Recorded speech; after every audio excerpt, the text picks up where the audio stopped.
2026 is going to be wild for CSS, and honestly, JavaScript for UI components is slowly becoming obsolete. In this video I'll show you 7 new CSS features that eliminate JavaScript dependencies, unlock UI patterns that weren't possible before, and make your code cleaner. Some you can use right now, others are a sneak peek for later this year. Let's dive in.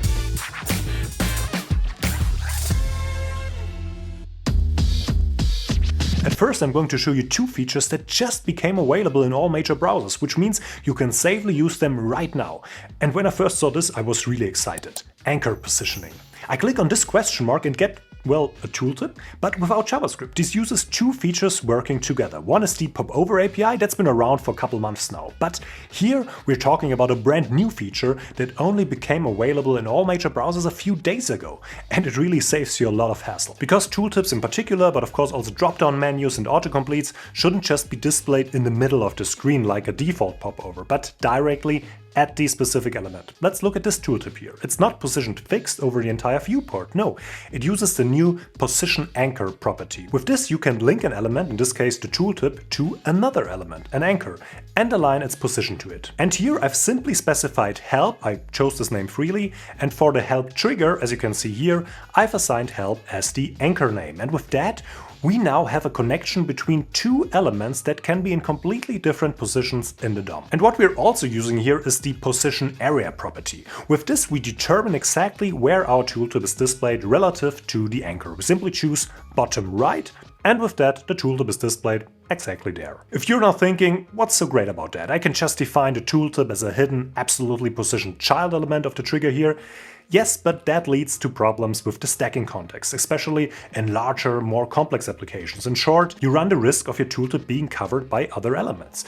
And you can solve that with anchor positioning. And what's also brilliant about this is this new property, position try fallback. Because if the tooltip doesn't have enough space at the position we defined, bottom right, because that's where the viewport ends, the user has scrolled, then the browser can try to position it somewhere else. We specify flip block and flip inline here, which means it can flip horizontally or vertically to find space. How does this behave? Like this. We see the tooltip in its default position, but if the window gets smaller, for example, it flips over to the left. Or if the user scrolls down, we just drag up the DevTools here, then the tooltip jumps to the top. Super easy. So we have browser native positioning. We don't have to program any listeners and react to scrolling or window resize and then calculate a new position. We have a performance solution for displaying tooltips, but also menus, dropdowns, and so on. I really think anchor positioning is an awesome feature. I've been doing web development for about 20 years now, and this was really missing. And the next feature as well, maybe even more. Let's continue with add scope. Every time you write important in your CSS, you're making a mistake, at least in many cases, because it makes your CSS harder to maintain and extend. You're taking the easy way, the shortcut. I do it too, everyone does. But with this new CSS feature, Scope, you can solve a really big problem that CSS has had so far, for which you've basically always needed certain JS tools or build tools like CSS modules or styled components. How does it work? Super simple. Take a look at this. We have a simple block with a few posts. At the top, a logo, and here the authors with avatars. Now we want to give the images in the posts here a border and simply write image border 1 pixel solid black, or let's make it 2 pixels so we can see it better. But now of course the logo at the top also has a border, and there we can simply wrap the CSS rule with add scope .posts and thus define a scope that only starts at the post list. Great, the logo has no border. Okay, now we will say Franz, wait, I can do this with classic nesting since forever and just write .posts image. Yes, but I'll explain to you in a moment why scope is really a game changer for such cases. But first, another highlight of scope that didn't work before is the definition of a scope limit. The avatars here are also images with posts, but I don't want a border there. And to achieve that, I can now simply add a limit to the scope with 2 meta. Meta is the class of the div that wraps the user here. And that works perfectly. The avatars no longer have a border, only the large images here. By the way, this is called a donut scope, because in an area where CSS rules should apply, there's basically a hole where the rule no longer applies. And that's really a great feature, because you couldn't specify a limit to a CSS rule before. What you had to do before, and this brings us to the previous problem of why scope can be better than simple nesting, is to write a selector like posts, post, image. That works in this case, but it also has disadvantages. For one, the CSS is very tightly coupled to the DOM structure. If you change anything in a template, introduce another container, this selector won't work anymore. But more importantly, this selector is hard to override because it has a high so-called specificity. It's very specific. That's just how the CSS algorithm works. And that becomes a problem, for example, when you introduce dark mode. And in dark mode, all images that have a border should have a white border. Image, border color, white. That doesn't work because just an element as a CSS selector has a very low specificity. So you either have to write the same specific selector here as well, which is ugly and verbose, or you write important. Yeah, the killer. This rule gets forced through. But then with the next adjustment, you have the problem again. You cannot override that rule easily. With scope, however, this now works great. Add scope doesn't have such a high specificity. That means with scope, and this is the magic of the whole thing, we get deliberately weak but still spatially scoped CSS rules. You can target elements very precisely without having to write overly rigid selectors. Really incredibly useful. And the best part, scope has been baseline for a few weeks now, meaning it's supported by all major browsers. You can safely use this in your web projects. Just where do you deploy your web projects? Maybe at Sevala, my partner for this video.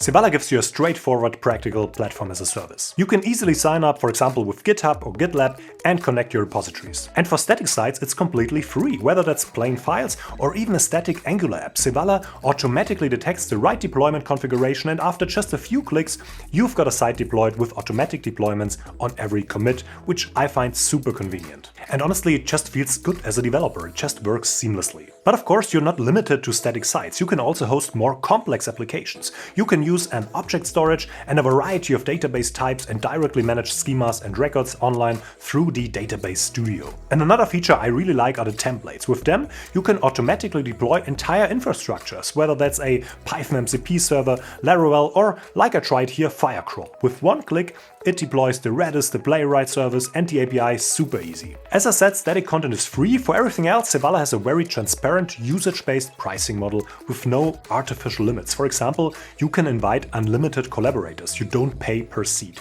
You just pay based on what you actually use, and I think that's just fair. And on top of that, you get $20 in free credits to start. So give it a try. I can really recommend it. You'll find the link in the video description. And now, let's continue.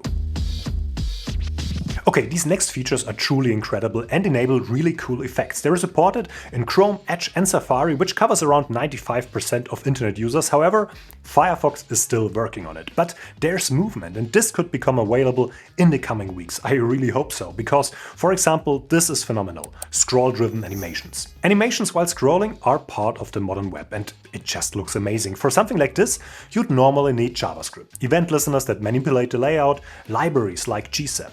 But let's try to recreate this code pen without a single line of JavaScript, without external libraries, using animation timeline. Because for a CSS animation we need three things. A target, meaning an element we want to animate, for example this div, a progress bar. Then we need keyframes, the actual animation, what should happen. We already know this from regular CSS animations. And here we simply animate from a width of 0% to a width of 100%. The third thing we need is the timeline, and this is the big innovation. For animations as we've known them so far, meaning non-scroll driven animations, the timeline is simply the time. We can specify that for an animation, for example, with 5000 milliseconds. This time passes, and during that time the browser plays the animation. But now we can also change the animation timeline and use two new values instead of time. The first one is scroll.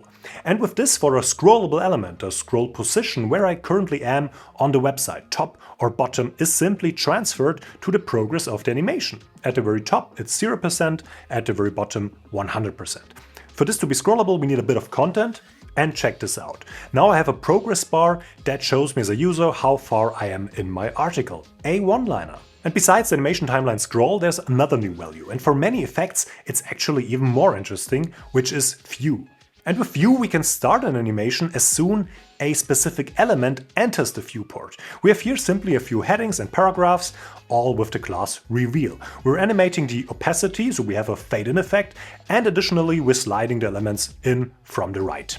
And this way I get a real cool entrance animation for each of these elements as soon as it enters the viewport. I've also adjusted the animation range here, specifically set the end of the animation to cover 30. This means the end of the animation isn't reached at the top of the viewport, which would be the default, but already at 30% of the viewport. And with this method, I was able to recreate the effect we saw earlier in the code bin pretty well, completely without JavaScript. Feel free to check out the example. You'll find all examples in the video description below. And now let's continue with sibling count and sibling index. If you wanted to create staggered animation like this in the past, you had two options, either JavaScript or a whole bunch of nth child selectors with an ever-increasing delay. You see this quite often, but it's just not pretty. It doesn't feel good to write because it's not dynamic, and you need a CSS selector for every possible case up front. But now I can replace all of this with a one-liner using sibling index. This function returns an integer that represents the position of the element within its parent. So 1 for the first child, 2 for the second, and so on. And with that, I can super easily calculate a corresponding animation delay via calc. Completely dynamic, and it doesn't matter later how many elements there will be. But sometimes it's not just the index of an element that's interesting, but also how many elements there are in total next to each other. And that's what sibling count is for. And here I have an example for that. We have a slider that adds and removes some text. However, the more elements there are, the smaller they are displayed. Font size and padding are calculated dynamically based on the number of tags. And just because it's fun, I'm also giving the tags a dynamic color via sibling index. If you're interested in how to use these color functions more precisely, I covered that in a bit more detail in this video here. Check it out. I find sibling count and sibling index really super practical. We get two valuable CSS functions that enable us to do calculations that were simply much more cumbersome before.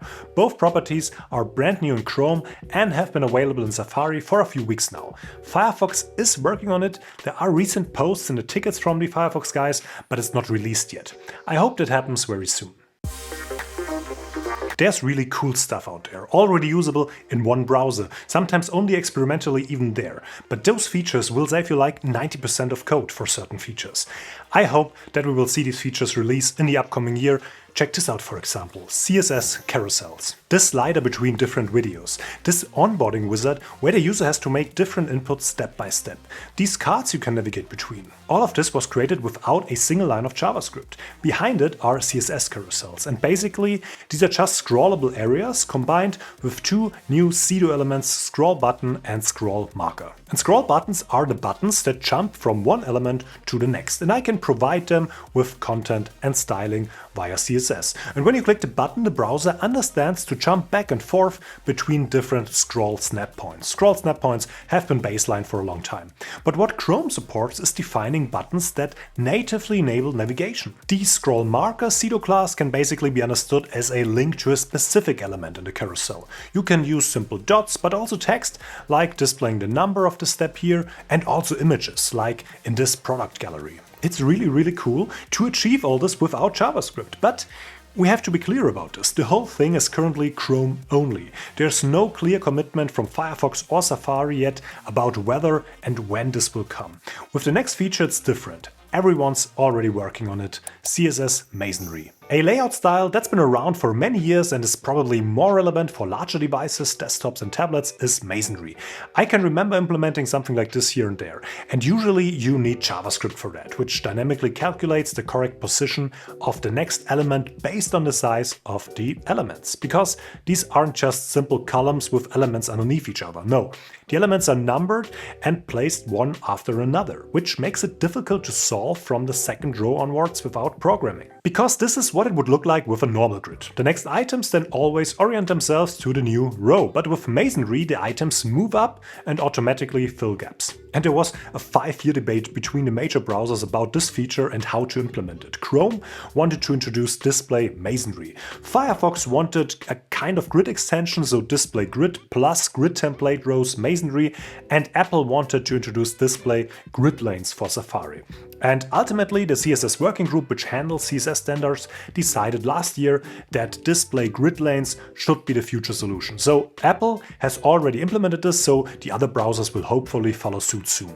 Let's now have a look at a great addition to the Popover API, the Interest Invoker API. Earlier in the video I showed you how to create cool tooltips with anchor positioning without a single line of JavaScript. But there's still one major thing missing, and that is, while you can use anchor positioning in combination with the Popover API to show something on click, Unfortunately, you can't without JavaScript open it on hover, which is something you often want to do. This will soon be solved with the Interest Invoker API. Sounds fancy, but it's simply a way of saying that the UI should be able to change when the user shows interest in something, meaning when they move their mouse towards an element or move away from it. The Interest Invoker API is strictly speaking not just CSS, it's going to be a browser API, but I still wanted to give you a sneak peek because this is going to be really cool. But this also comes with some new CSS attributes. Here we see the whole thing in action.